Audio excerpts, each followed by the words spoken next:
Welcome to Being Human. Liz Keogh, my guest today. I know you through the Agile community, especially for your work on Cynefin, and Dave Snowden, the originator of Cynefin, the complexity framework, as a former guest on the show. And I've seen you around at conferences, and I know that you're big into behaviour-driven development. And Dan North was also a guest on the show. So you're connected into my community, and I'm so excited to have your perspective brought into the Being Human canon. And specifically, I'd love to touch on complexity and Cynefin, because they've been really popular topics so far. So should we start there? And maybe for people who've never heard that word, what do we mean by Cynefin? So Cynefin is Dave Snowden's framework for making sense of the world. It particularly helps you make sense of different situations depending on how much certainty or uncertainty they have associated with them. So it has these 5 domains. Dave always talks about the ordered domains. So things are either really obvious or complicated. Complicated stuff requires some analysis. Obvious stuff is obvious. But then you get things where there's uncertainty and unpredictability. So the ordered domains are predictable. You can tell what the outcome's going to be. The chaotic domain I find really interesting because it's why human beings don't like uncertainty. So your house burning down, people bleeding to death, it's normally regarded as a really bad place to be. It is also the domain of urgent opportunity, but it's dominated by that urgency, whether it's a good opportunity or a bad situation that you have to get out of. And it's transient and resolves itself very quickly, not necessarily in your favour. So because of that, we tend to try and aim for things to be predictable. And this is the big problem with complexity. Complexity things are cause and effect are correlated in retrospect. So you can see how you got there, but you couldn't possibly have predicted it. And we're kind of used to emergent outcomes in Agile, but most of the time that emergence runs counter to the way our brains work. So it runs counter to our sense of confirmation bias particularly. And for people who've not heard, I'm sure plenty of people have, but for people who haven't heard of confirmation bias, what do you mean? Right, our brains tend to filter information in accordance with beliefs that we've already set up. So the world as we see it is not the world as it actually exists. Somebody said once, right, but our eyes and our ears do actually see and hear the world the way it really is. I said, no, not at all. Not at all. So there's a brilliant thing on YouTube called the McGurk effect. If you look up the McGurk effect, or you can just look up ba, ba, ba, da, da, da, and look that up on YouTube, you'll find a video. And it's a video of somebody saying da, da, da, but his lips are moving ba, ba, ba. And when you watch it with the lips moving, what you hear is ba, ba, ba. And then you can close your eyes, watch it again, da, da, da. Like, that's how broken our brains are. So I'm slightly deaf. As you saw me, I've got my hearing aid in right now. And I always tell people I can partially lip read. And it's not that when I see people's lips moving, I can work out what they're saying. It's that it sounds clearer. My brain literally interprets the sounds much better, which is why we're face to face here today, because it just makes it easier for me. So yeah, our brains don't work normally. They don't just take in everything and filter things in an impartial way. The way we see the world is absolutely filtered by the beliefs we've already set up. So particularly, that can mean things like sunk cost fallacy. So you've invested quite a lot into getting this particular techie thing working, and it doesn't seem to be working, and the customers don't like it. You're like, oh, how do we fix it? Instead of how do we abandon it? You know, that's the sunk cost fallacy, that you don't want to move away from something you've already put cost into, even though it might be the right thing to do. So that's one form of confirmation bias. Another is, my favourite is apophenia, which is our tendency to see patterns that don't exist. Particularly, that means that when we see things going wrong, we think we understand the cause. And you will see people attacking root causes relentlessly, not realising there's a whole context of stuff that keeps things in place. And you don't know which bits of the context can be unpicked. So the whole point of the whole thing that Cynefin says is when you're in that level of complexity and when you're dealing with cultural change, you're always with that level of complexity. You've got to try multiple things, and you don't understand the situation until you've managed to change it, by which time you've managed to change it. Okay, so just to unpack that a bit. So we've got this apophenia. I'm sensing patterns that aren't there. Yeah. I think I've got some root causes to this situation I'm dealing with. But they may not be the root causes because it's an incorrect match. They might be part of multiple contexts. An ecosystem of causes. Okay. And complexity gives us that insight that actually there's not a linear causality here that our brains are telling us exists. Yeah. There's something else which isn't that we call complexity. Exactly. Okay. And you've just talked about multiple approaches to resolve a problem. How's that different from attacking multiple root causes, say? I don't like attacking things. Okay. When I hear somebody says, "Oh, that won't work here," because I stop. Right at that point, if you keep pushing, all that's going to happen is they strengthen their belief about why it's not going to work here, and you get backfire effect. You get this emotional reaction to the changes you're proposing. So some of the things I do as a coach, I'll say, "Well, could we try this?" And if they go, "No, that won't work," okay, no problem. Let's try something else. There's always multiple things that you can try, and some of them will be disposed to land, and some of them won't. So if things aren't disposed to land, move away from them, try something different. Dave always talks about how cultural change happens with the things that are lowest energy. So the things which are already disposed to land. And you can actually hear that in organisations if you listen to the stories people tell. I mean, Dave's obviously got the SenseMaker tool, which does this electronically. But poor man's SenseMaker, just listen to the stories happening. Some of them will be in a better place than others. And that will tell you, oh, these kind of stories are disposed to land. So maybe somebody's doing a little bit of BDD over here, or maybe somebody's got a deployment tool working. You know, they've got Jenkins, got Team City working. Maybe somebody is having a really great success with Kanban.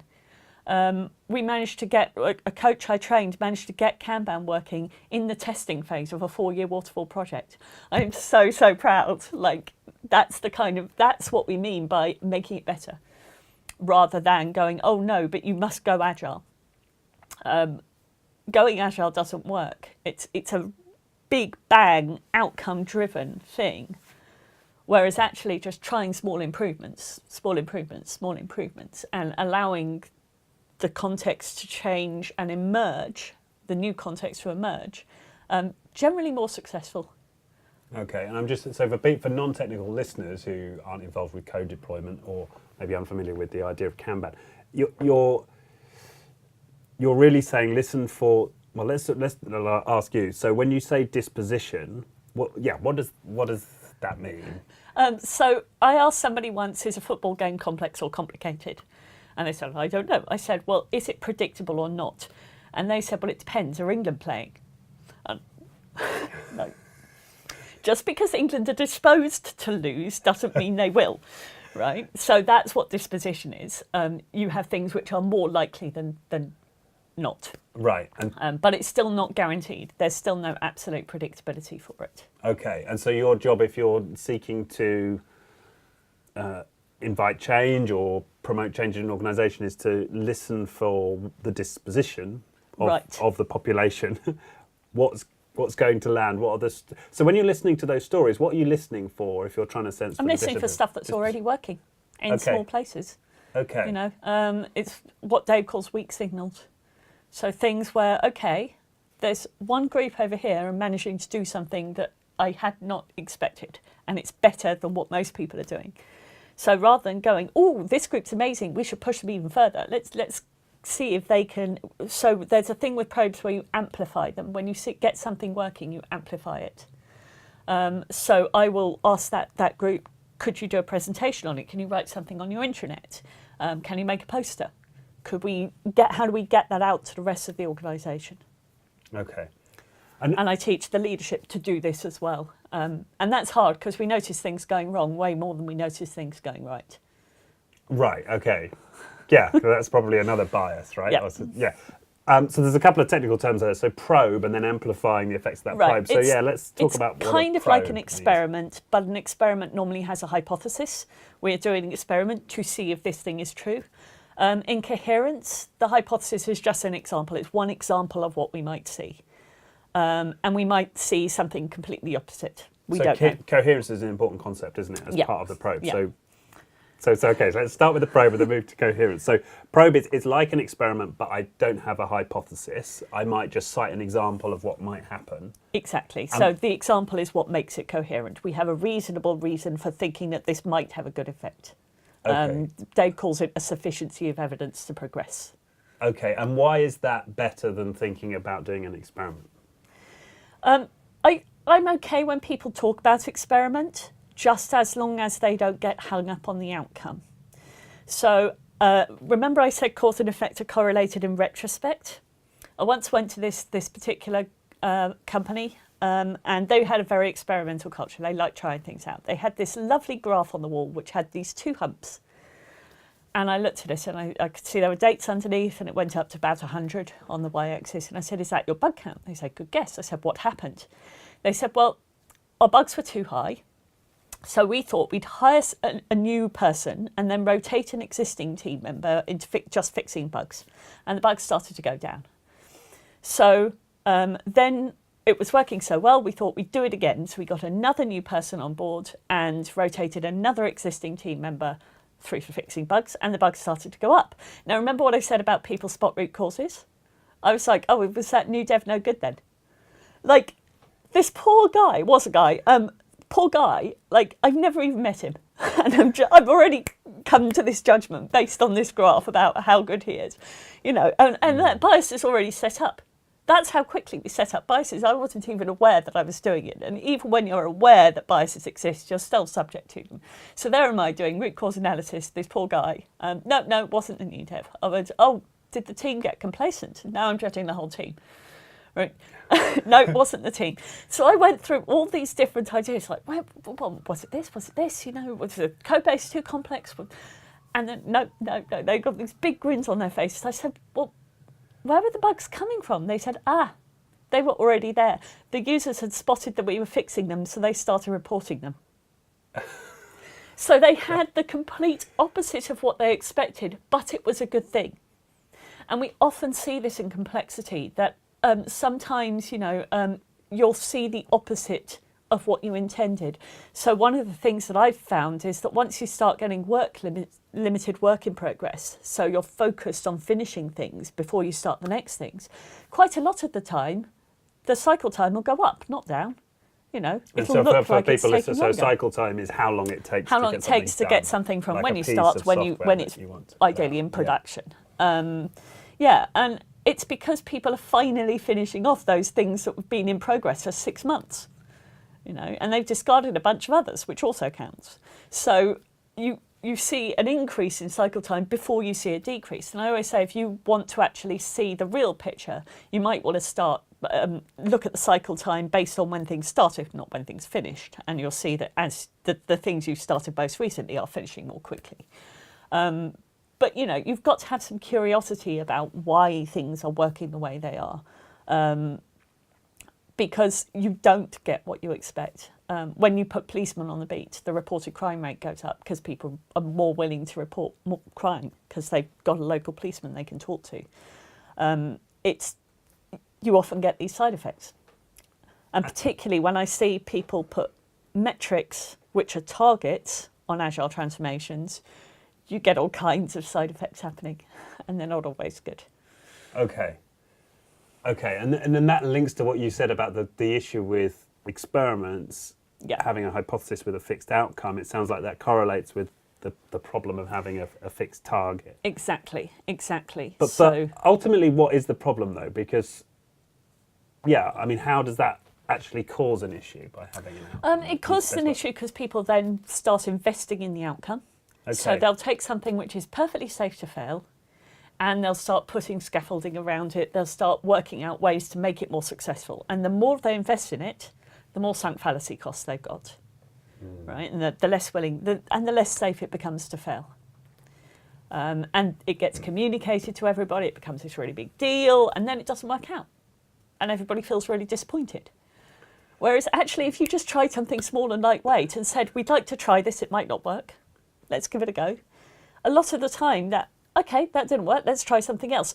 But what about the people listening to this, like, who are thinking, yeah, but we've got to have something to aim for, and having a high bar drives performance, and it's important that we focus on a goal. Right, so Chris Matt's Real Options, I highly recommend Chris Matt's comes on this, by the way. He says, never commit early unless you know why. Sure, if you want to motivate people, and that's still a safe thing to do, by all means go motivate people. Like, I signed up for a 10k race once. I'm not very fit. I've only run that 10k once. When I signed up for it, it was a £35 option. When I communicated it to people and got sponsorship, it became a commitment. But that was motivating for me. So that was why I did it early. But why would you put investments, why would you make commitments around stuff when you're doing culture change? Okay. Given that most of the things you try will probably fail. Right, so that's, okay. But that's an important idea for people to accept. Yeah. Is that if I'm seeking to make changes, a culture change, or presumably any change in a complex domain, most of the things I try will fail. That's quite a difficult thing for a proud human being to accept. They'll fail in different ways, though, and you learn stuff from them, and maybe some part of it will work, or maybe it will go. It might be better, but not in the way you expected, as we saw. So your attempt to reach that target, if you treat it as an experiment with a hypothesis, your hypothesis will fail, and that might be okay. Right, but that might be okay. But the downside is, if I have the more experiments I have, the more scaffolding I put around it, the more I have invested in not failing, presumably takes energy and resource away from just doing more probes. More small things, yeah. More small things. I remember the first time I was working with this one team, the first time they failed a production release. So they put something into production and immediately started seeing, 501 errors, 503 errors. I can't remember what These kind are of errors. internet errors, for their system website online, was misbehaving. And customers were obviously getting blank pages instead of things that they could buy, and so they had to roll it back. But they had rollback in place. And so they were like, yep, we rolled it back. That didn't work. Okay, let's try again tomorrow. And that was just such a key moment. At that point, it becomes okay to experiment. It becomes okay to just try things. And presumably they had a management and a leadership who weren't castigating them for this 501 exactly, error on the website. Exactly. Interestingly enough, that technical safety net provided the psychological safety, and that's not something which I think a lot of people talk about. The fact that you can get more psychological safety when you've got the technical safety in place. So we keep talking about cultural change. Sometimes a technical thing like getting rollback in place can make a huge difference to the culture.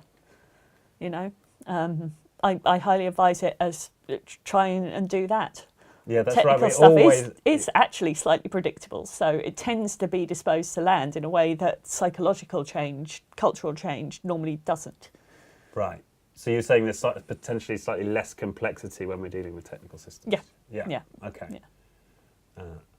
Right.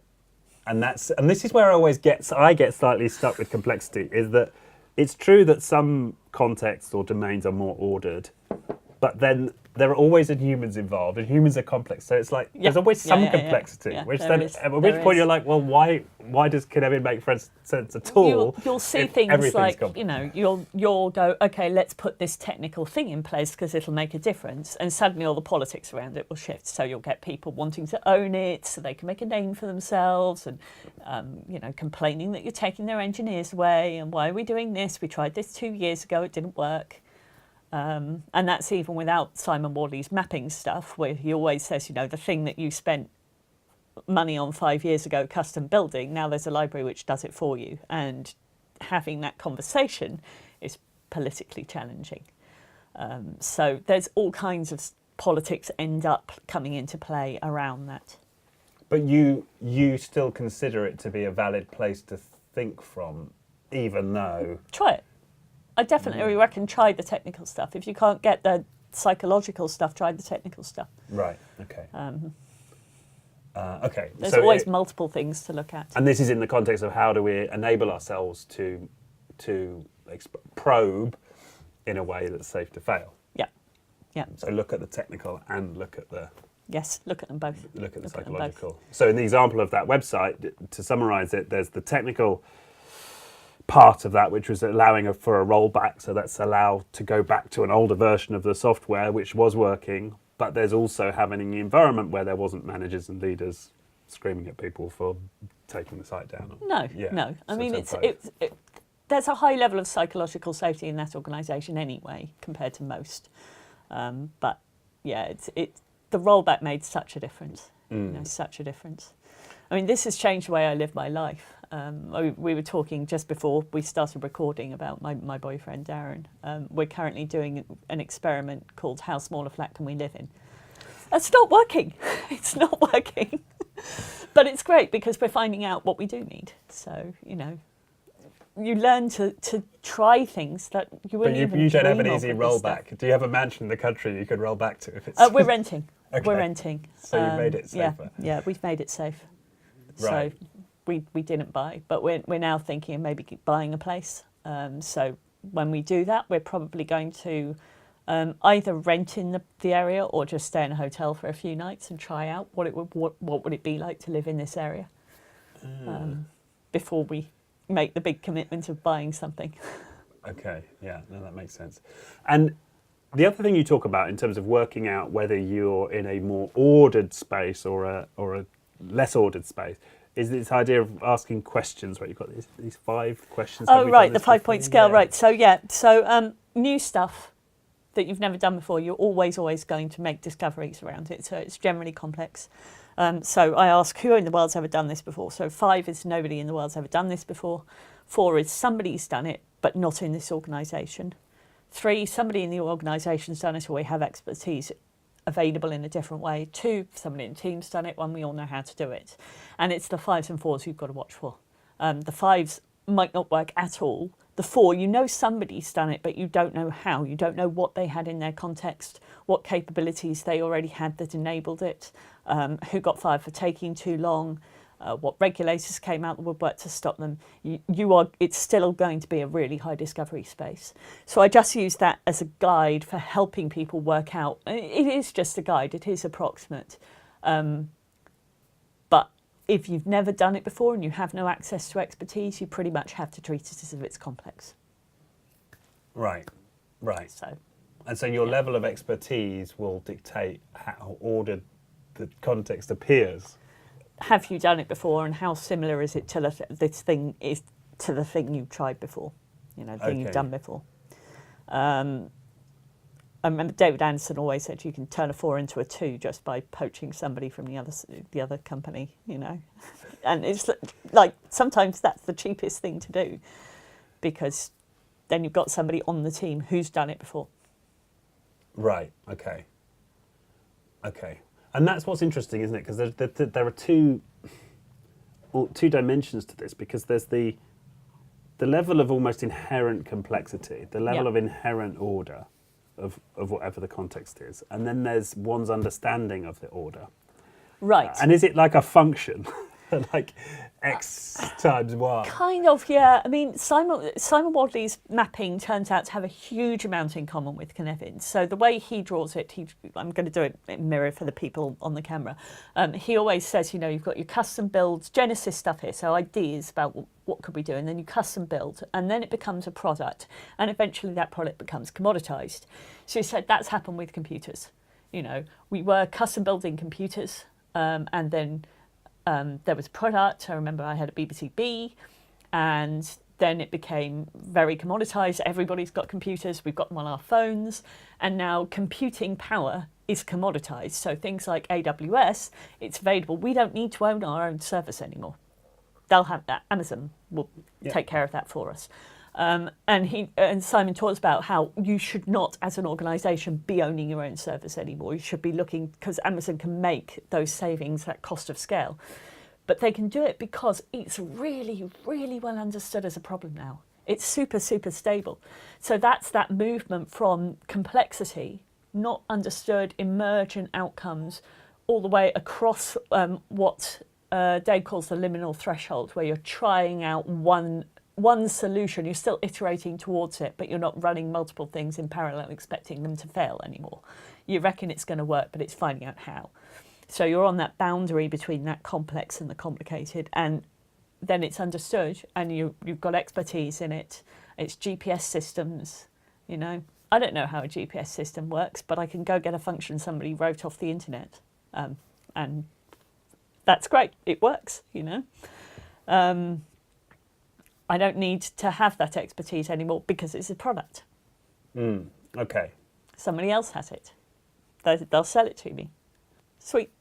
Or, you know, give it away for free. This happens with a lot of open source. Right, okay. Yeah.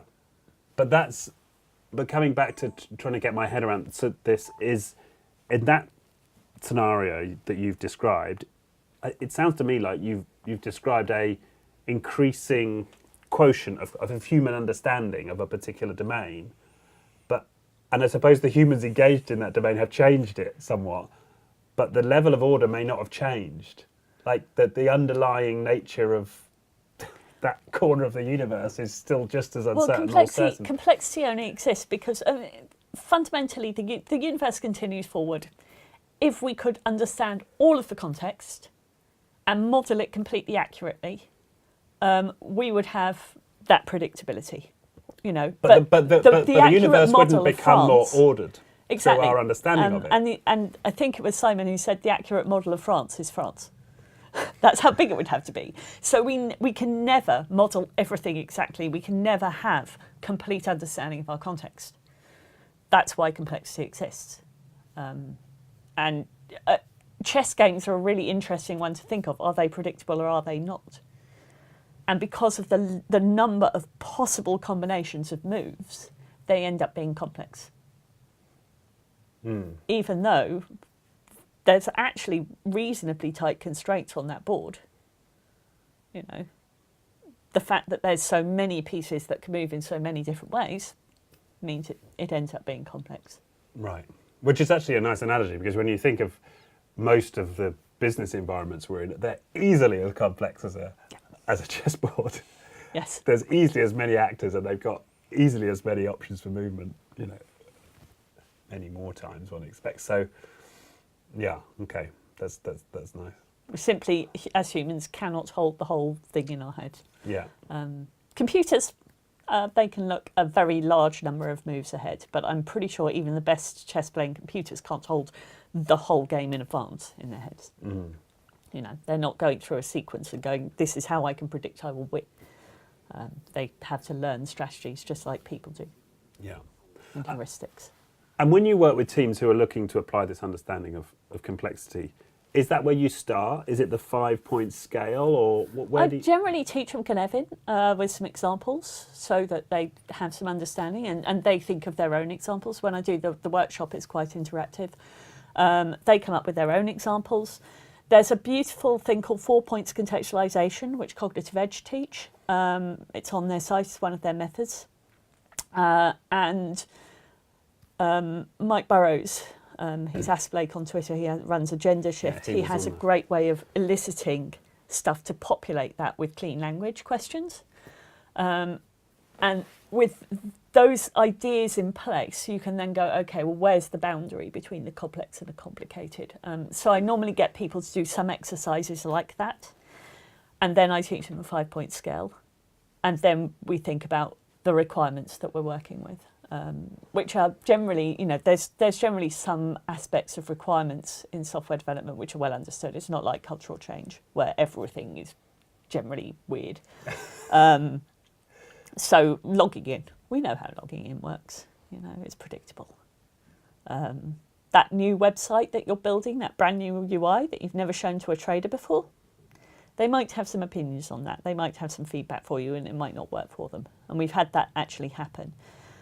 We had that happen on a project where it was assumed there was a level of predictability. So the UI designers had designed this beautiful UI and then gone off somewhere else.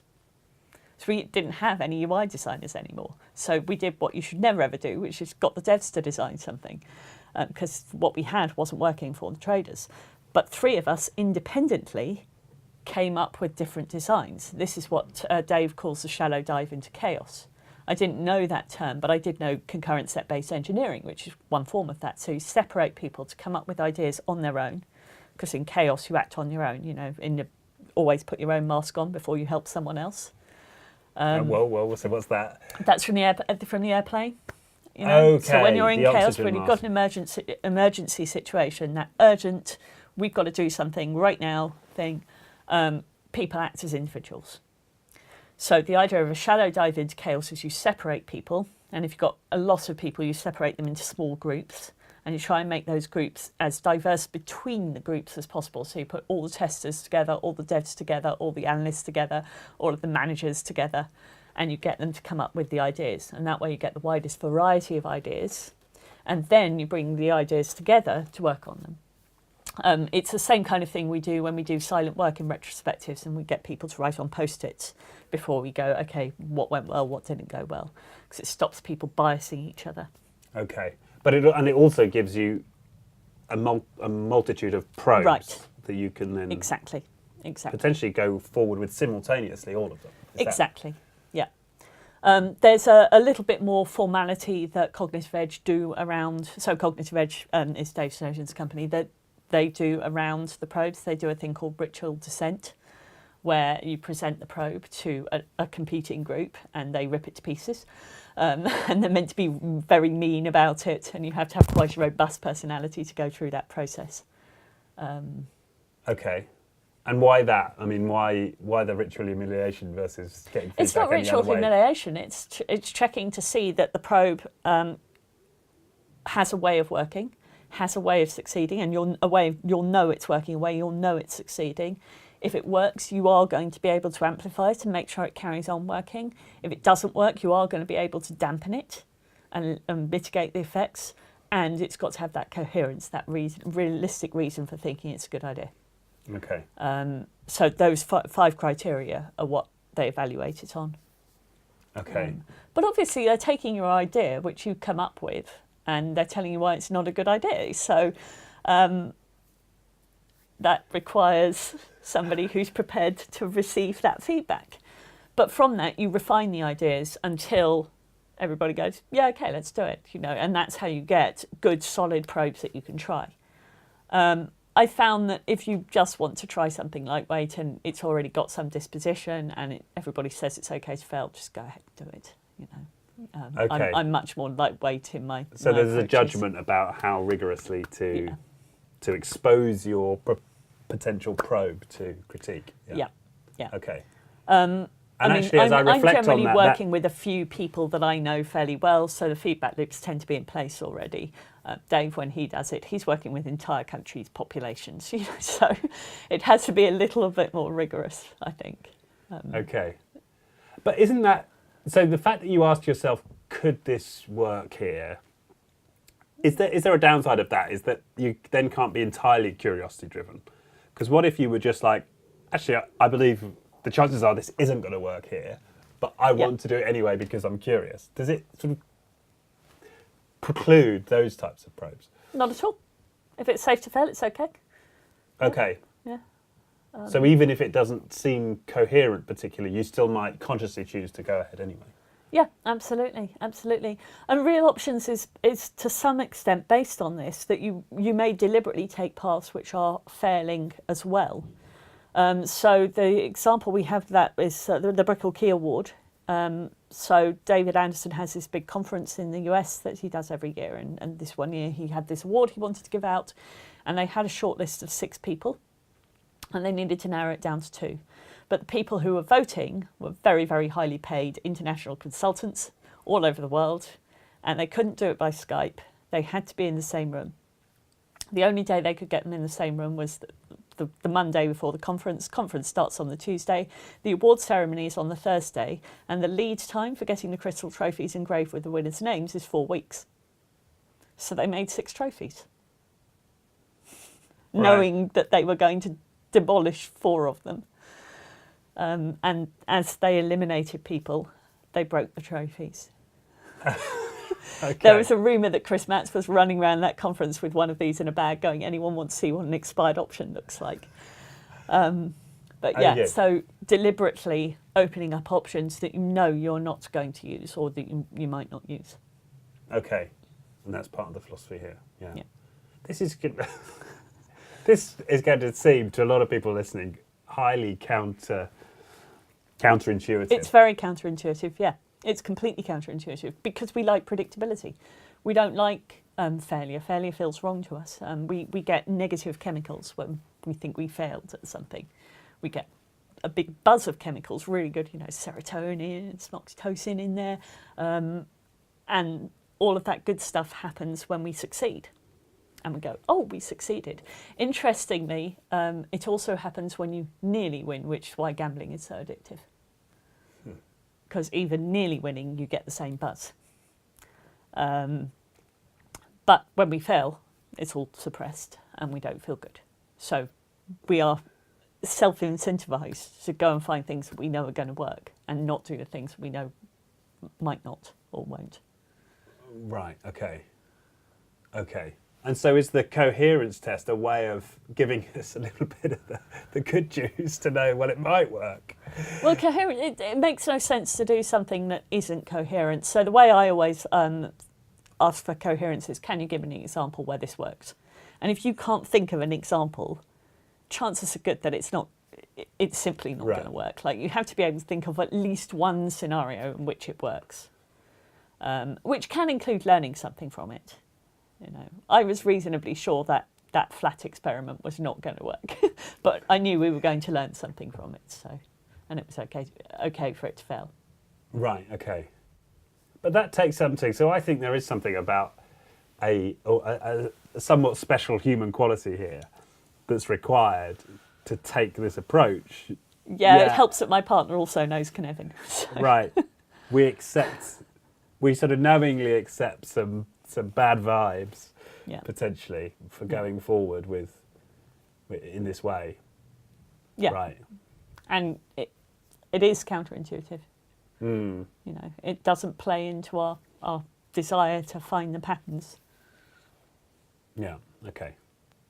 But on the flip side, so actually, just to bring this up a bit then, so where have you seen it really, really powerfully work?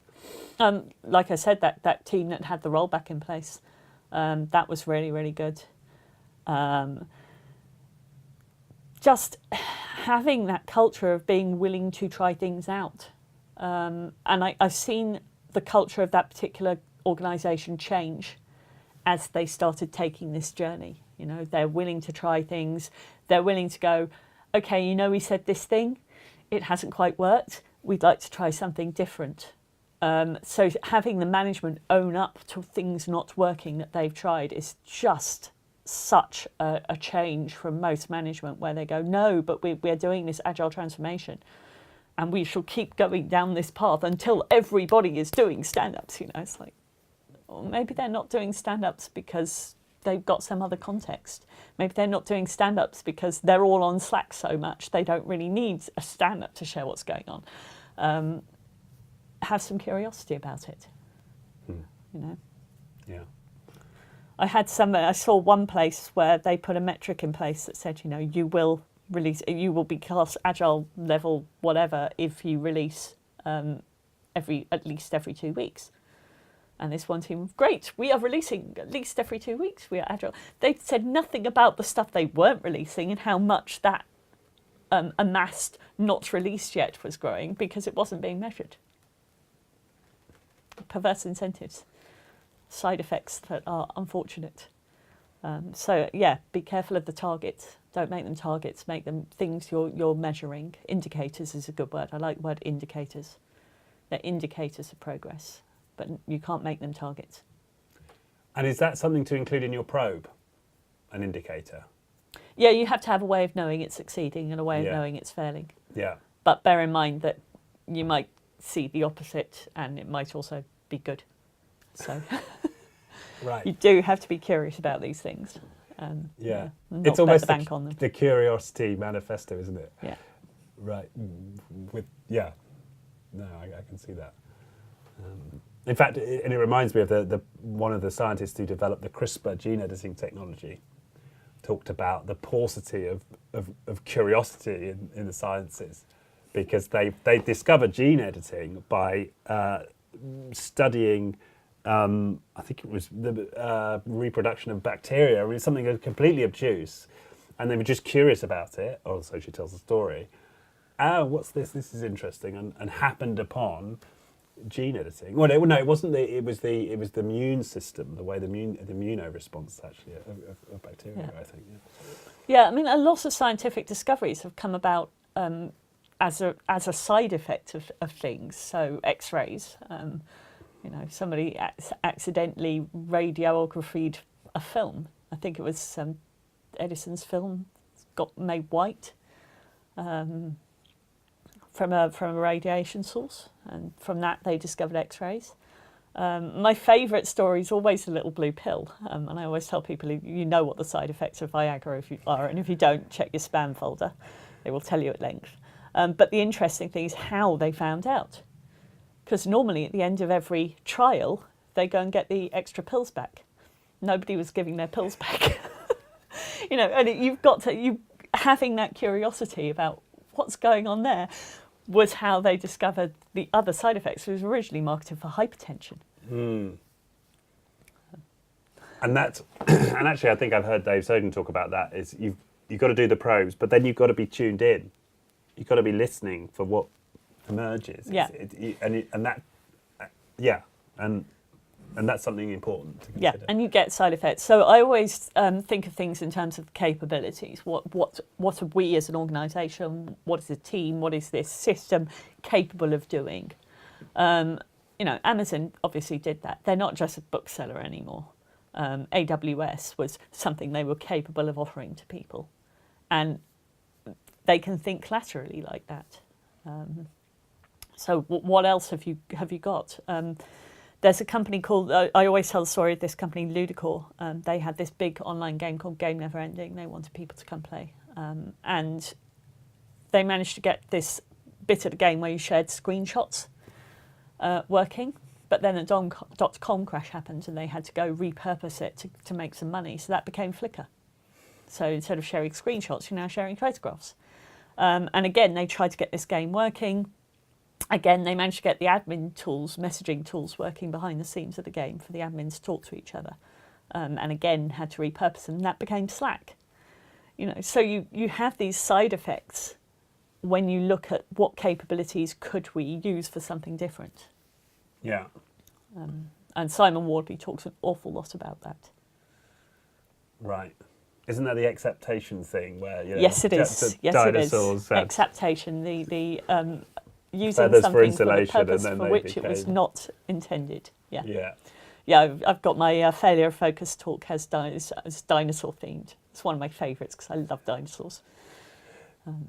Yeah. And so that is looking at what you have, sensing for where it might provide a different utility. And probing in that space, And I've seen a startup fail because they were so intent on the purpose for which they had founded the startup, they didn't investigate what other people were using this thing for. They didn't pivot. Right, That's what pivoting is. But this is again so counter to much of the sort of management dogma. Have a purpose, have a clear goal, align around your goal and your outcomes. I mean, that's such a central part of so much of management dogma, and we're cutting right against it. Well, you've got to try. You've got to try something. I think the trick is when it's not working, be willing to try something else. Be willing to go, this has not worked. Let's try something different. Yeah. Right, and accepting that some of those edifices in terms of the goals and the mission, all the rest of it, may actually be limiting. Yeah. And you might want to let go of them. Yeah. Letting go is hard for people. Yeah. Especially when it comes to your baby. Yeah. Startup or whatever. But we set this up to do X, Yes, that's the sunk cost fallacy. Yeah. Yeah. Yeah. Okay.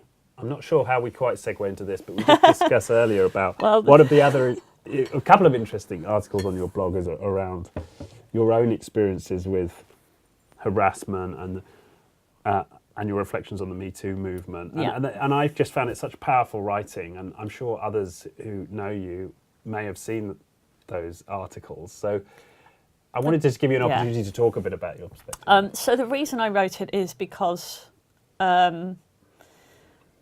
some people on a mailing list I was involved in were some men on the mailing list were talking about how hard it was to work out how to behave, and you know they were worried about offending women, and I'm like, oh, for goodness sakes, look, here's the kind of stuff we're talking about, you know. And I just listed pretty much what's on that blog, and just said this is what I have put up with as a woman, and most men have no idea. Most men simply don't know. It's like this. It is relentless. You know, I'm in my mid-40s now, and I'm still had to report somebody for a code of conduct violation at Lee Natal, Scotland. Like, and would you mind kidding me? Would you mind sharing that as an example? Oh, he just touched my ass. We were having a great conversation about bank transformations. You know, and he said goodbye and just touched my ass on the way out the bar.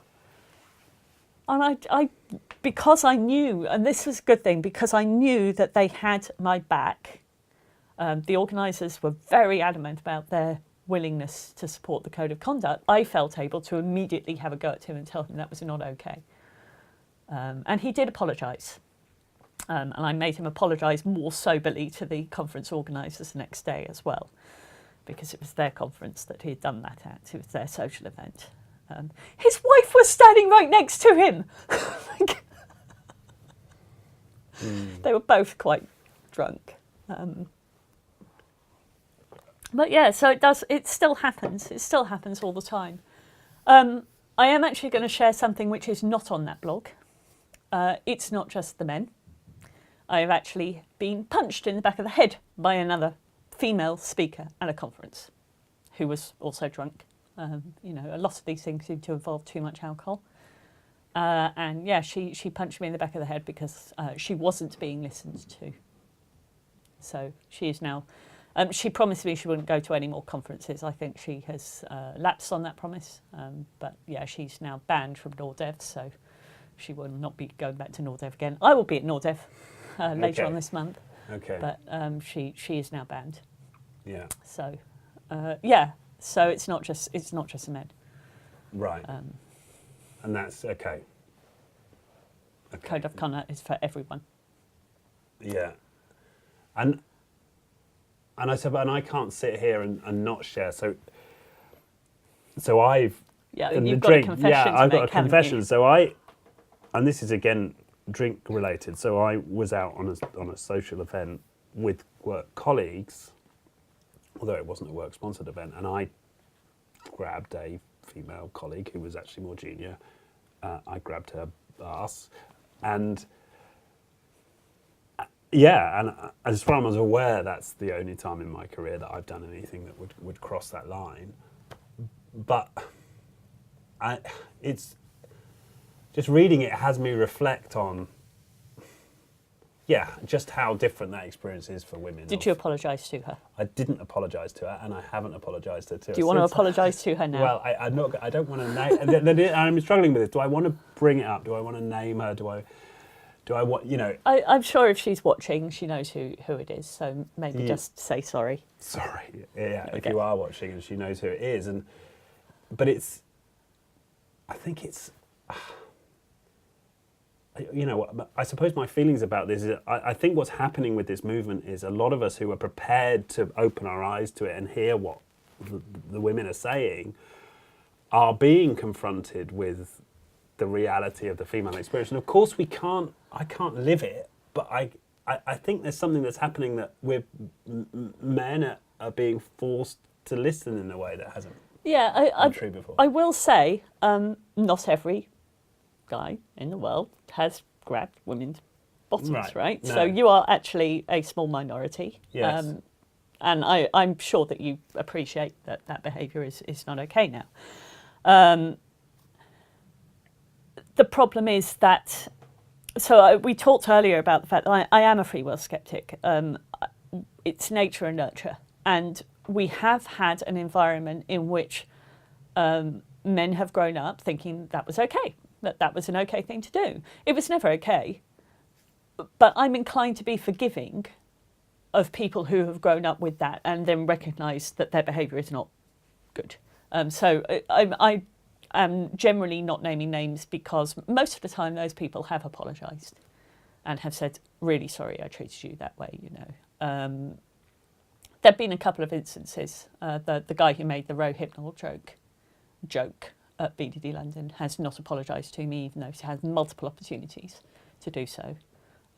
He was accusing, he said that I wanted to put Rohypnol in his pint. Like, I was one of the in fact, I think I was probably the only woman in the room at that time. And a few guys overheard him at the bar and kind of gave me funny looks. And I said, did you just say this? He doubled down on it instead of apologising. So, of course, I can't be around him now. I can't work with him. How do I work with somebody who says things like that about me? I have no idea why. I have no idea why he felt that was an okay thing to do or say. I managed to hold it together until I got out of there. But I'm shaking even thinking about it now, It's a horrible, horrible thing to joke about.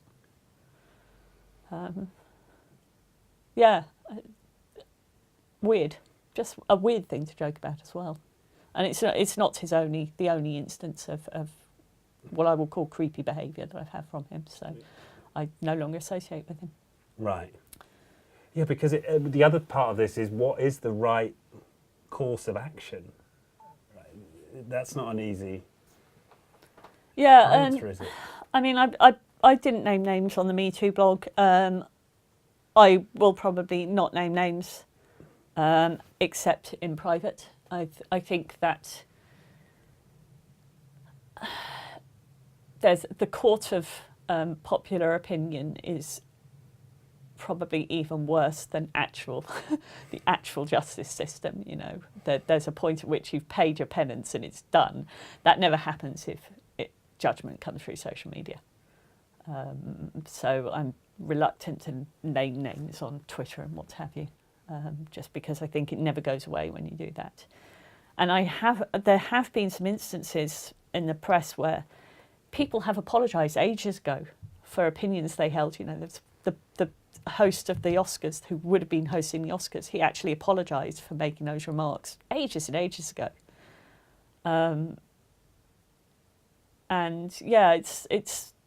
I think it's harsh. We all make mistakes. Every single human being makes mistakes, and especially when the culture is telling you it's okay, you're going to end up making mistakes. So I'm forgiving of those people who apologise. Yeah. It doesn't mean you get a cookie for learning how to be a decent person. Right. No, I get that. I've had to uncover my own biases. So it turns out that I am white. I have that privilege. I grew up in a world where people of colour were routinely referred to the colour of their skin through the use of edible substances. So referring to coloured people as being people of colour as coffee or caramel and I had to go through my book that I'm writing and undo all of those. So it wasn't universal through my book, but it's certainly something that I was reading about how to deal with this, because I suddenly realised I'm white and therefore I have probably got some biases. So I actually deliberately went and looked up, how do I write about people of colour? And I found that, you're doing it wrong. And again, I don't get a cookie for learning that. I'm mentioning it because I want everybody to be aware. If I've uncovered racist biases in me, unconscious racist bias, we're all a little bit racist. Yeah. It's not conscious, but I've grown up in this world. And this world has affected me. This world has given me these patterns of thought. And it's taken me a while to deliberately unpick them. I've probably still got plenty left. I'm doing what I can to be a good ally, you know. Right. Yeah. And that's the thing, it's being a good ally is an important idea, isn't it? It's, you know, we are all flawed and we have done things that we wish we hadn't, all of us. So thinking about how we can support it's not just thinking about how we can support, it's deliberately exposing yourselves to the contrary ideas. So I am deliberately seeking out strong technical leadership, people of colour, women of colour especially, following them on Twitter, reading their blogs, and trying to counter the biases by deliberately exposing myself to the other patterns. Right, and I suppose if I relate that to my own experience, it's about deliberately reading. You know, I go onto your blog and I'm not looking for brownie points here, but I could have ignored the posts you'd written about MeToo and sexual harassment. But I stepped in, I read them, it forced me to do some reflection about an incident that's now maybe 20 years ago, which is why I'm hesitant to go call or write to this person and apologise, because I'm like, is that really serving this person to you're doing it for her or for yourself? Yeah, is it for me or for her? So I'm conflicted there. But the fact I've gone through that thought process, the fact I've just apologised to her, and the slight chance she's watching, and that wouldn't have happened, I suppose. And again, I'm not trying to give myself brownie points here, had I not exposed myself to your writing on that. Right. I would highly recommend following particularly women of colour. There's a thing they call intersectionality. Yes. So, you know, I have a hard time. They have a really hard time. I can't imagine what it must be like. I'm just thinking of the incident where there was a doctor on a plane and somebody had a problem, a medical problem, and collapsed. And she stepped in to try and help. And the steward said, you know, can you please sit back down? We don't have time for you. And she tried to tell her, I'm a doctor, let me help. But because she was a black woman, the assumption was, oh, you just, you know, it doesn't look like the mental image we have of doctor. Women don't look like the mental image we have of developer. Oh, I can still remember I went to a training course in Switzerland to train BDD and got there early. Everybody comes into the room and this one guy stops at the door and looks at me and just says, you're here to teach us BDD? I'm like, yeah. Have you heard of Behave? I'm like, well, yeah, I helped write it, you know, and and everybody laughed. But he had obviously got me pegged as not techie enough. And that's recently, right? That's within the last 5 years or so, you know. Yeah. I often still get people who are surprised that I still code.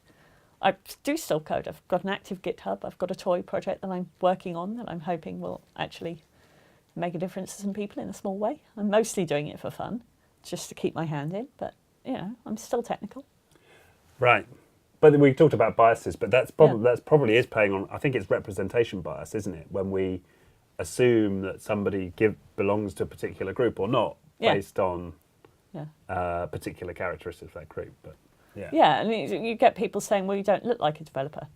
Well, I am a developer, so obviously that's not true, you know. And I mean, I've been in the industry long enough now that I don't tend to get that, but I know a lot of the younger women in the industry do. You know, oh, you can't possibly be a dev because you don't look like it. Having said that, there are some people who still do stereotypically look like developers. I remember being at a party for a startup and we couldn't find any of the developers. And I said, there's one in the corner. And we went to talk to him and he said, how do you know I'm a dev? I said, because you haven't taken your coat off and you're playing with your phone. You know, you're not talking to anybody, you're playing with his phone still with the coat on. So a lot of developers are introverted as well. So I am. I know I do a lot of speaking, but I recharge on my own. So there's a movement called inclusive collaboration, which Sally Ann Freudenberg and Catherine Kirk kicked off I'm very, very passionate about that as well. So it's not just including women of colour, it's including people with autism and ADHD and OCD and weird ways that your brain might be broken, or not broken, but work differently. I refer to all of our biases as our brains being broken, so it's not meant as an insult to anybody with different ways of working. Right. We're all broken. You want to know how broken? Go look at the Wikipedia, has this list of cognitive biases. It's like 150 biases long. Yeah, I mean, and you can frame it as broken, or you can say we're optimized to have sort of these inbuilt heuristics to make shortcuts. Efficient decisions in our environment. Somebody once asked me what the worst thing about working with human beings was, and I said it's our tendency to see patterns that don't exist, which means that we move forward in uncertainty in the wrong directions.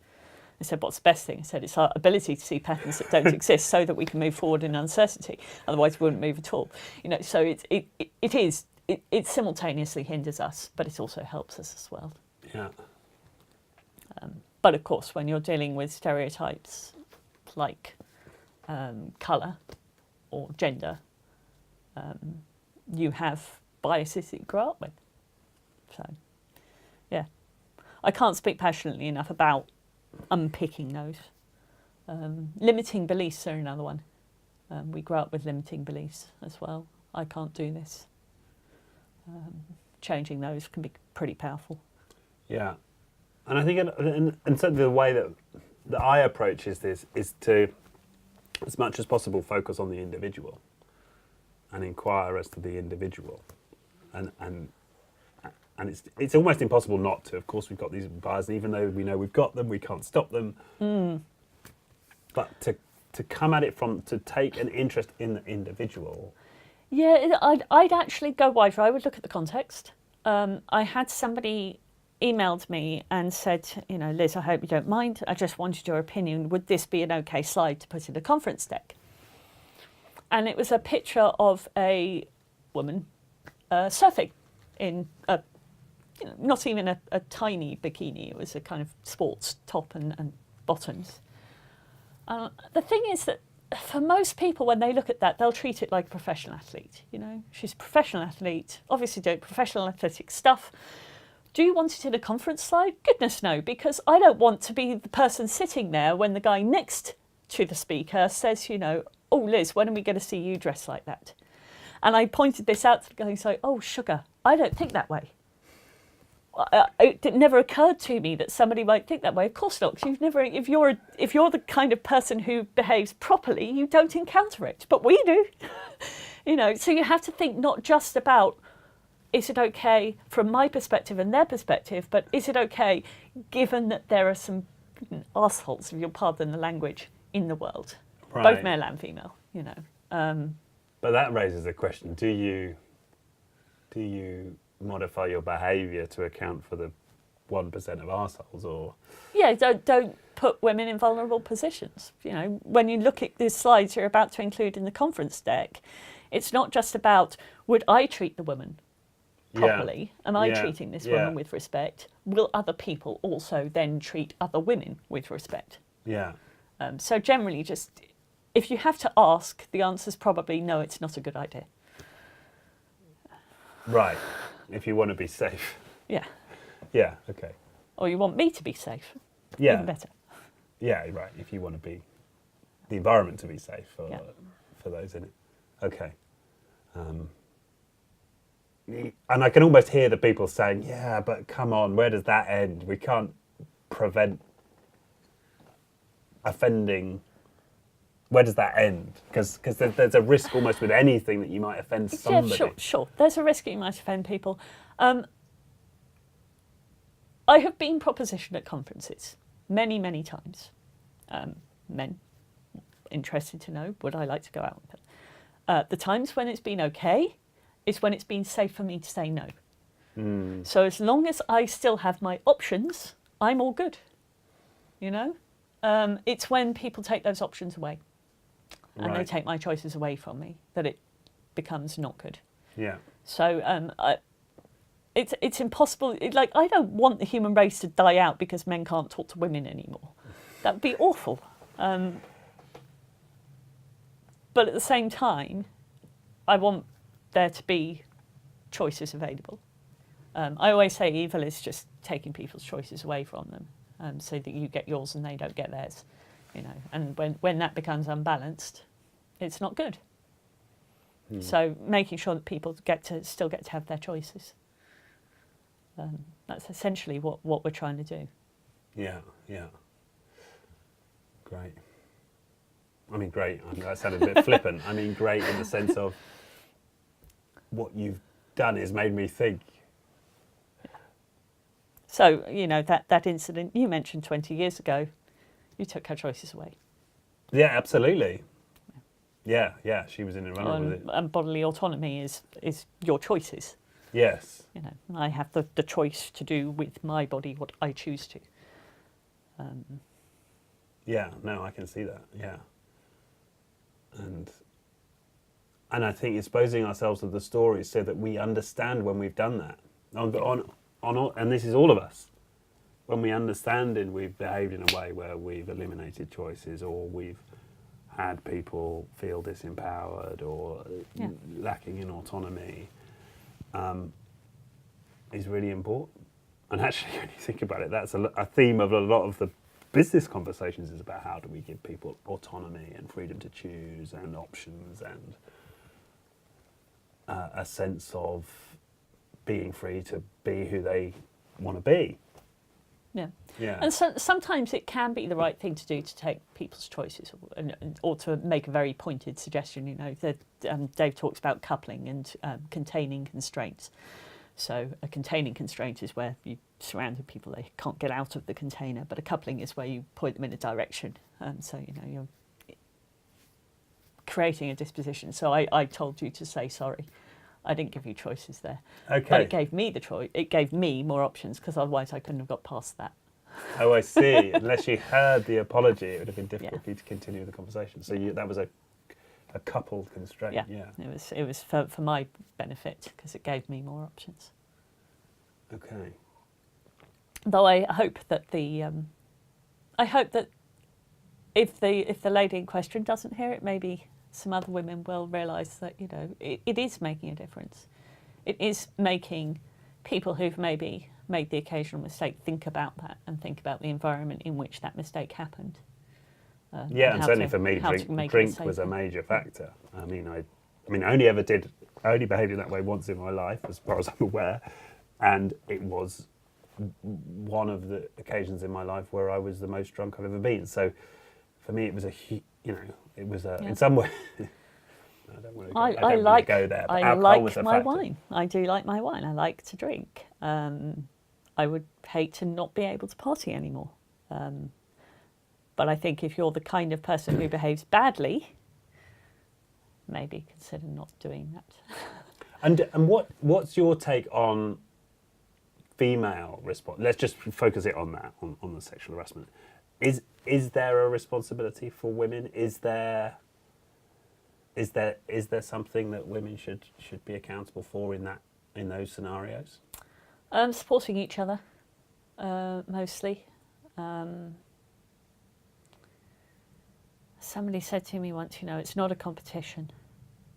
So when somebody says, oh, I've had this encounter, this bad thing has happened, don't go, oh, well, that's nothing, you should hear what happened to me at XYZ conferences.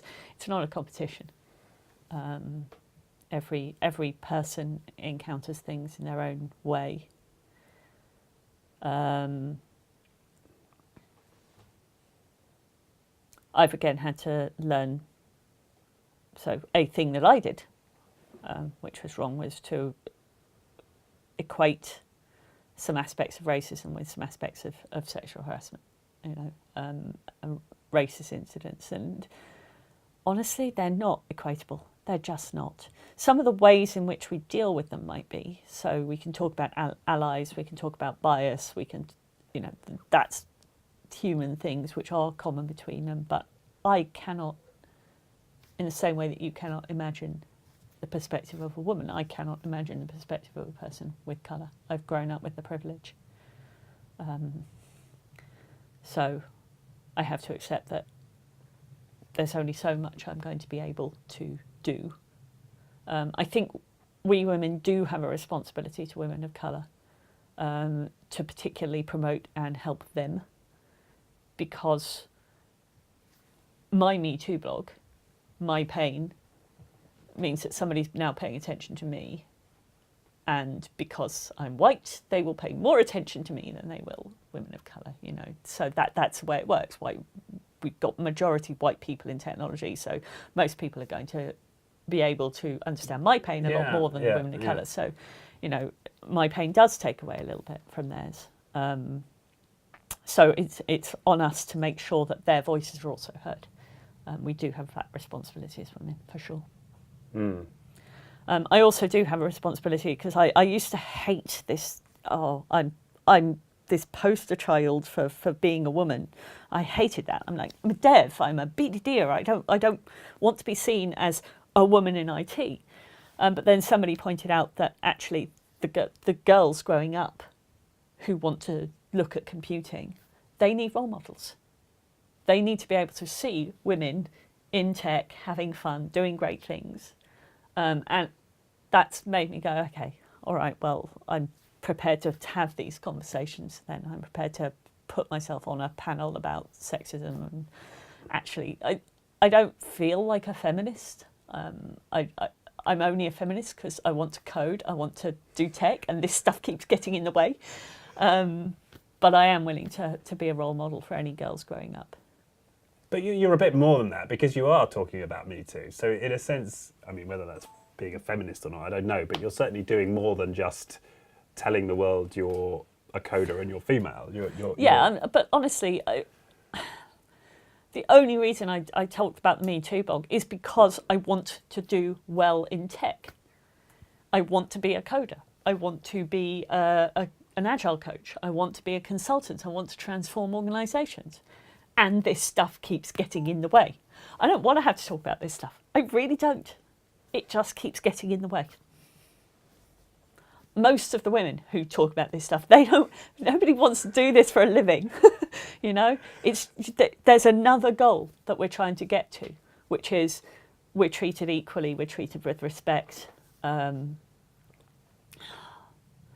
had a conversation with a couple of people at XTC. A couple of guys were talking about sexism and sexual harassment, and every time I tried to interject a point, they interrupted me.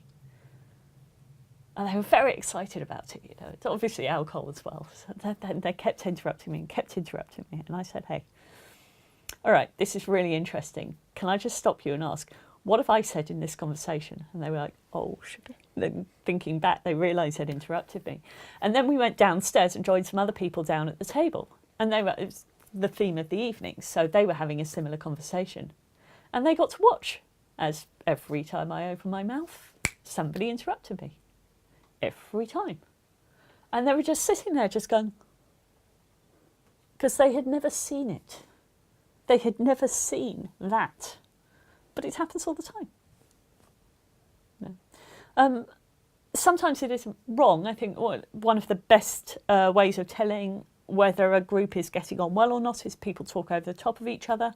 But when it's consistently a woman that's being talked over the top of, and the men are giving each other time and space, you know, pay attention to that maybe, because it does happen a lot. Especially ironic when it's a conversation about equality and feminism and sexual harassment. I don't know what to say. Yeah, as in a dark irony. It was hysterical in its irony, really was. I can't help but smile. It was just like so ridiculous. But there you go. It does happen. Yeah. Okay. Well, thank you. So well, that's given me food for thought as well. I think it's the listening and hearing people. So maybe I asked you that question about for women, and I think that applies to all of us, isn't it? To listen. hear the stories. The only other thing I will say is we will always mess up. You know, we're learning to change our behaviour, we're learning to change habits, to change things that we've been thinking all our lives, and we will mess up occasionally. I am inclined to be forgiving to people. I think that without that forgiveness, we don't get to move forward. I think when people have apologised, you know, and I'm not talking about serious crimes, I am talking about I did bad and I took people's choices away in small, annoying ways rather than traumatic ways. I think when people have apologised for that, let it go. Let it go. And move on. And help move forward rather than just going, oh, but you did this wrong thing. Like I said, we always spot things going wrong much more easily than we spot things going right. I'd like to see a little bit more celebration of the fact that we're better. We're in a better place than we were. Do you see that? Yeah. Yeah, we're in a better... Well, the code of conduct meant that's not the only time I've had my arse touched at a bar, but it was the first time I felt empowered to actually do something about it. And you think the code of conduct was instrumental there? Right. Absolutely. You know. And the way it was supported as well. I have had one code of conduct incident which I reported something I saw, and the two people who were responsible for maintaining the code of conduct asked me 3 times whether I wanted to talk to the guy directly. And I was like, no, if you've had a word with him, it's plenty. And it was so strange. I'm a little bit autistic, apparently, so I like having some space. Every time I moved a step back, they moved a step towards me, and I moved a step back, and they were both taller than I and moved a step towards me, and they managed to get me pinned behind this pillow and a table, so I couldn't get out. And I obviously looked a little bit stressed, because then the guy told me, you need to calm down. Don't ever say that to a woman, particularly not a woman who's trying to have a conversation about the code of conduct, you know? Because, okay, now I'm calm, but it's because I'm angry. And you don't want that.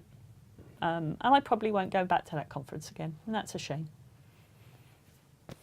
Right. So how you deal with the code of conduct is as important as having one. Right. And the progress is that we're able to have a conversation about how people approach enforcing a code of conduct, whereas that presumably wasn't even a thing. Yeah. I mean, Lean Agile Scotland, Chris McDermott worked really, really hard to make sure people knew how the code of conduct was going.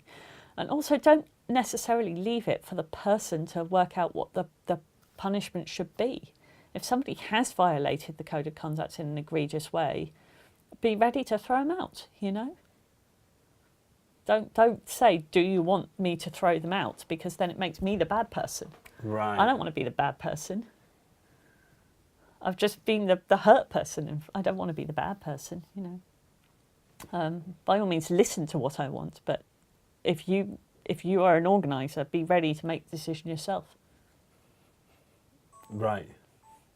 Right. Yeah, that's an important point. And don't flip and ask me 3 times if I want to talk to the person when I've already said no twice. Grief. Well, I commend you, your bravery for talking about all this on camera here. And yeah, sorry. So publicly. No, don't apologise. You know who you are. Yeah. Yeah. No, I'm honoured that you've chosen to share so powerfully and dealt with my disclosure in the way that you did. Right? I wish we didn't have to talk about this. You know, I wish these incidents just didn't happen. Right, but I think we are as a culture learning how do we. I mean, I know that women have been in the workplace for a long time, for a number of decades, but it still seems to me that the men and women are still trying to work it out. What are the rules? What you know? And I think we're still in a conversation about that. And we're still going to make mistakes. We're humans. you know, we are still going to make mistakes and we're going to tread on people's toes, but say sorry when that happens.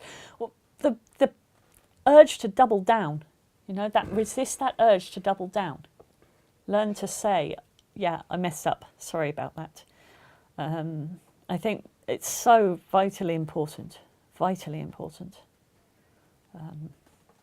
I said, I'm not perfect. I've messed up as well. So, sorry. Learning to do better. Yeah. Celebrate the doing better. Yeah. And it's great to hear. I mean, because obviously I'm completely blind to that, whether or not there's been a progression in how we treat women. I mean, of course, I could sort of make some guess, but the fact that you've experienced something is my first job had a swimsuit calendar on the wall. The swimsuits were body paint. Like, you can try imagining getting work done in that environment. It's nuts. So yeah, there's no question that we understand better what's appropriate and what isn't, and certainly that the company that I work for then no longer exists, but I imagine if it did, it would have improved dramatically.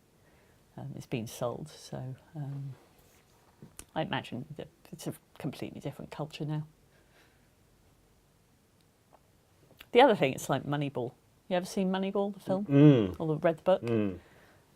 You know, there's a ton of really talented women out there. And if you can get them, why wouldn't you? Yeah, well, that's also true, isn't it? You know, make the welcoming environment for them. I don't have children, but I know a lot of women who have. They've dropped out the workplace. ThoughtWorks have done a really, really good job at this. I mean, they're like, I think 1/3 women now. And they have particular programs to get women back into the workplace after they've taken a career break for kids or whatever reason. I think that's absolutely fantastic. Fantastic. Yeah. Yeah, that's part of it, isn't it? It's appreciating the differences between men and women, which I think, and then there may be different needs, and we may want to accommodate people in different ways. I do still want to see the law change. So I think it's Sweden and Germany were the first people to have it, so that the parental leave could be split equally. And as somebody who's not got kids and not ever going to have kids, you'd be like, well, why do you care? But it does affect me because people assume that I'm a woman and therefore a carer. And, you know, I had somebody say, oh, you know, Liz, I've got this great place that you should go visit. I said, well, why is it so great? And he said, you've got so much in common with them. It's a mum's network place. I'm like, I'm child-free. What? I've got nothing in common with these women apart from the fact they're all women. Like, whoever suggested that, I pointed out, you know, that's essentially sexist. Just like, oh, you'll like these women because they're all women. Like, yeah. Did you follow any of the James Damore? The Google thing? Yeah, I did. Yeah. And what was your take on that? Because one reading of that is that he's pointing to some, and I guess this can be debated, but to some established facts in terms of the psychological differences. Let's talk about that. So, biological differences between men and women. Obviously, there are some. And they've discovered there are some differences in babies. Women like cuddling toys, and boys, girls like cuddling toys, and babies like throwing things. But that's a tendency, right? This isn't. Oh, women all do this. Right. On average, these are average group differences. Right. Yeah. So you can imagine there may be some overlapping bell curves. Yeah. Okay. So that's the biological differences. Capabilities. Do we have different capabilities? Probably not. Right? I think that women are just as capable as men at, say, doing maths. I studied maths for a lot of my life. My mum was a maths graduate from Cambridge, maths teacher.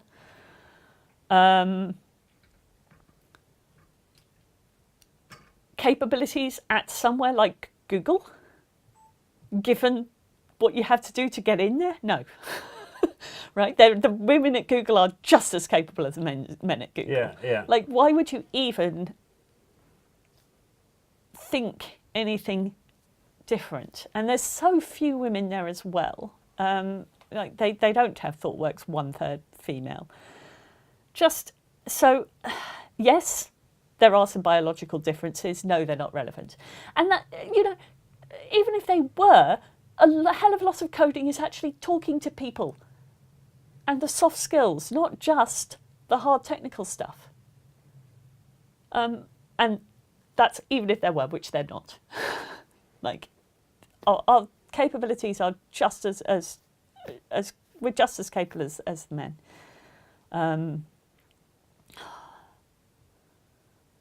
Yeah. I didn't get into programming because I decided to take on something that was hard and I didn't enjoy. I took it on because I really loved it and I found it easy, you know. But yeah, I don't look like a dev. Right. So yeah, I mean, you've seen the MeToo blog, you've heard my stories. If women are having a harder time at programming than the men are, that's one place to start looking. Okay. And the stories of what came out at Uber, you know, the men all getting leather jackets and the women not being able to because there were so few of them, it was too expensive. Really, it's those kind of stories, just getting treated not the same, treated with less respect, treated with less opportunity, less pay. I'm not an expert in these things, so I'm probably just going to leave it there. But for somebody who wants to know, there's plenty of research out there about the impact that different behaviours can have on our acceptance into the world of tech. Right, and actually that word respect is important, because to bring it back to the lean or the agile conversation, if you think about lean principles, number one is respect for people. Yeah. And so if that's falling down in the dynamic between men and women, already you've got a violation of one of the core principles for any of this, if we're talking about business agility to work or safe to fail environments, right? So it's relevant in that respect. I actually wrote a whole blog about respect as a test. So if people are not showing respect, there's probably something in the culture, something in the environment which could be fixed. And a lot of it is feedback. So if you are seeing people behave disrespectfully, something you can usefully do as an ally is just let them know. Hey, I saw you do this thing. I think that's disrespectful. And I would love it if men did that with other men, because, you know, it saves me a lot of time. I was watching that Gillette advert that got so much backlash. I didn't actually see it, but I saw some of the back. I thought it was just lovely. I find it astonishing that given all the men featured in that video, a lot of people chose to associate themselves with the ones behaving badly, not the ones behaving well. You know, because both those kinds of people were in that video, but both those kinds of men. But they've also forgotten that Gillette make women's razors too. You know, so they've got a very loyal fan base there now. Yeah. Right. So yeah, I really love seeing men take on that burden of correcting, of providing feedback to other men themselves. Just leave us out of it so we can actually get on with some coding for a change. That's nice. Thank you. Okay, or get on with enjoying your conference in the case of enforcing a code of conduct, if that's a male-male scenario, yeah. Okay, good. So one question we like to ask our guests often on the show is, to you, Liz, what does it mean to be human? What does it mean to be human? It means being flawed. It means making mistakes. It means finding your way and seeing what happens. And I think for me, being a good human means being forgiving to people and helping them overcome the failures. You know, I can make it safe for people to fail by giving them feedback, by accepting their apologies. And I think that there's not enough of that in the world. That's what it means to me, and I would like to see more of it. Okay, thank you. Beautiful. And for people who want to learn more, there's the Lunivore. So lizkeogh.com is my blog. My services site is lunivore.com, but it's horrifically out of date. I'm Lunivore on Twitter. You can find me there. It's hard to stop me having a conversation about a lot of this stuff, so chances are good that I'll engage. Brilliant. Okay, and I can highly commend the blog. As I say, the writing on Cynefin is excellent and complex if you're interested, and we've touched on the MeToo and the harassment things. Okay, thank you so much. Cheers. Thank you.